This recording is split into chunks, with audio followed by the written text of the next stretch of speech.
It's about 9:30 in the morning, and I had to be up at 4 o'clock in the morning. Fuck you! Die! Fuck! I am pretty much in the midst of, finishing up my packing, sitting back and waiting a lot. It's gonna be very mesmerizing because this is the first time it's ever happened. So I'm just pretty much just waiting. To think that 2/3 of human life consists of waiting, that the other third is action. What we do, what we live, what we have to do, what we do for a living. My mom passed away. She had told me and my brother about you. But the faded memory as a kid, because you only remember so much. Like a toy, you kind of remember, but you're not sure if it was really something you loved so much, but it was there. And as a kid, going through middle school and high school, I remembered about you and those pictures, like a copy of your adoption papers I found in my dad's room, and it was all reality to me at that point. And, we just, ever since then, I wanted to know about you, and I can't believe that this is happening. And it's been real hard for my dad to talk about it. He never really talked about it at all to us. It's been that hard for him. The news, when we got that letter, we were at my grandma's house, and we all were wondering what this news was. And when my dad read that letter, I was dreaming. We still are dreaming right now. Yeah, we are calling. I got them all together at their Grandma Jenny's house here in Arizona, and we live. And all the meeting, and I read the letter that Phyllis from the adoption agency sent, and It's nuts, Crawford, is that we thought my dad was getting married or having a kid or something. We were so wondering what this was about. And we were just curious, and he kept us wondering. He wanted a meeting.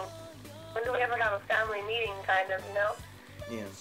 So we get to the house, and we're shaking in our pants. And wondering, oh my God, my dad's getting married, oh my God. He's having a kid, oh my God, he's too old.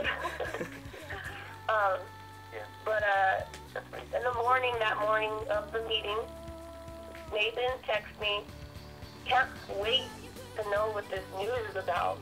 I bet you anything Dad's getting married. And I said, I think so too. And then Karina in the morning texted, that's our little sister, she texted and said, Right.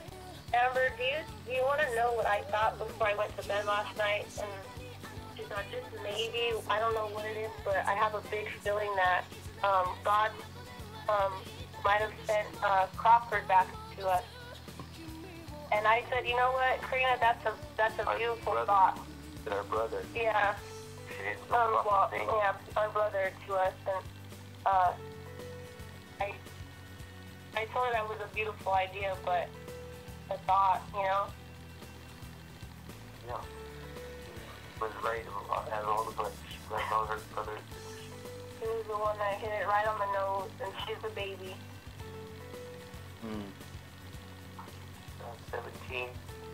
She'll be 18 in June. 18. June 1st, she'll be 18. We hear that you're a gymnast. Yes, I am. Yes, I am. Me and my sister are dancers. So that's my story about, and that was when I talked to my dad for the first time when he called me. There's just so much more that I have to tell, but I need to give it to a nutshell, 5 minutes at least, so that way I can actually keep you guys entertained. Usually when I go to bed I play Samurai Warriors 2 until I fall asleep. I can't help but listen to Nevermore. Shihoku Hirata. It's just something I can't get over listening to. Shoji Mikuro is so great music. good soundtrack for Sonic 3 and 4. Atlas is amazing. I had to be quiet because my parents are just sleeping, so fuck. I also want to make some shout outs to a lot of people. I also want to make some shout outs to friends and family. I want to make some shout outs to Jean, Miguel, Jared, Karina, Amber, Nathan, Dad, Grandma Jenny, Kahim, Brian Wagner, Team Weetrix. So, I love you guys, and I hope the best, and I appreciate the appreciation of responding to my last one. It's pretty much the overall story of what I'm going through, I guess. I don't know. This Mexican Ninja is eternally grateful for your kindness in this most extreme situation because I'm very, very nervous. And, yeah, that's all I can narrow it down to. Shut up. I'm still very nervous. Yeah, I'm very happy. I'm in happy shock. Happy shock. So we're too happy and too excited just to share very much emotion besides the smile. I can't show very much excitement. In other news, I've been watching a lot of kung fu films like Godfrey Ho and Super Sentai. And movies like Outlaw Star, Abenobashi, Magical Shopping Arcade, Sailor Moon. I also want to give some shout outs to close friends that I call brothers and sisters. I give a shout out to Daniel Daniel N, Samuel Perez, Yair, Mito Bimbo. I know he has a beaten name that begins with a G. Can't remember it right now. I did take a picture of it, but I have no idea. Spanish, Mexican name. Oh shit! I also give a shout out to Zai Khalid, Kurt Tony Stewart, Michael Antonio, Andrew Ashcraft, Kentaro Kondo, Adrian, miss you, Charlie Grooves, my cousin, or else whoever I haven't mentioned, hit me up.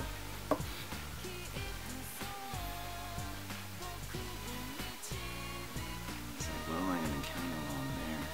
It's a whole new world to me. I'll be going back. My brother actually has the audacity to send me out to Las Vegas with his own money. I find that way too generous, and I find that way too hard to believe still. There's just a lot to think about.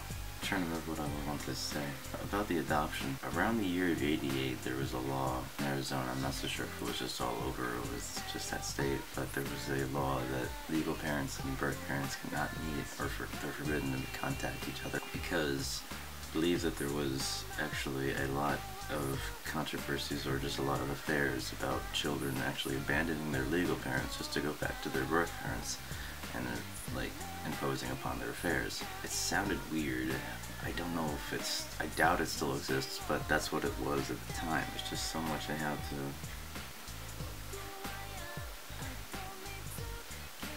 there's just so much. I just can't believe it's actually happening. I really encourage those who are actually adopted to find their parents and at least find some truth behind their lives. Because I don't know if you'll actually ever be happy unless you just choose not to. And that's you, I guess. It's your life. It's your story. I love you guys a lot. I really do. Life is so fascinating, yet so painful. Yet it sucks a lot of the time. That's what shit does. What life consists of. Oh god. I feel like crying for mom again. When I was actually told the story about my mom, I was pretty much mourning in a deep depression for at least 4 days. I would just stay in bed and cry myself to sleep. I got over it quickly, I guess. Oh god, I might watch YouTube poop just to make it go away. I'm gonna open a window.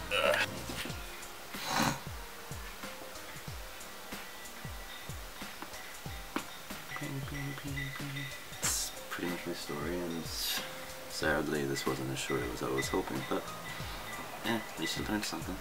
This Mexican Ninja says pieces. Oh, pussy jump. Love you guys. Oh yeah, when my dad called for the first time, it was at least a good 4 hours.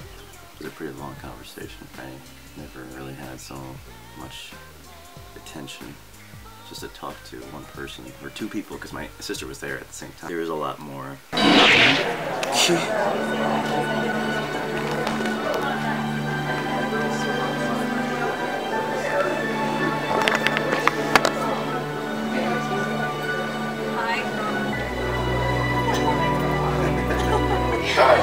baggage area. This is a courtesy page for Webster Lundgren or Michelle Hunter. And you can come see us at the baggage.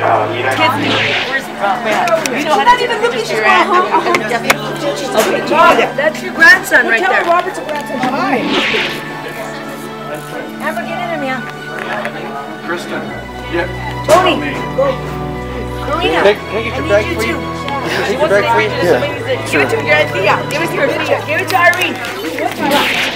I'll be sure to tell you everything, guys. Pieces.